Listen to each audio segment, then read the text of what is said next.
everyone, welcome to the channel. Today in this video, I'll show you how to find missing apps on iPhone. So let's begin. What you have to do first is simply swipe down your screen and you will see the search button. Simply enter the app that you are searching for and you will find it. The next step that you can follow is simply go to the App Store and search for the particular app. If you have not installed the app, simply install it. If you have installed it, then simply click on the open button. The next thing that you can do is simply click on your home screen until your screen starts swiggling. Once you do that, you will see the horizontal bar with the dots. Simply tap on it to see if any of your home page layout has been hidden. If yes, then change the setting. In order to change the setting, what you have to do is go to the Settings app and click on General.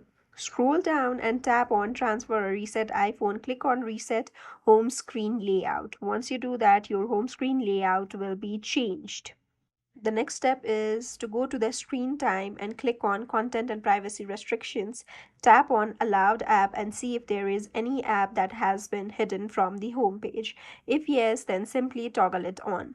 Once you follow all these steps, your problem will be solved, and that's it. I hope this video was helpful to you. If you liked the video, hit the like button and do not forget to subscribe to the channel. Thank you for watching.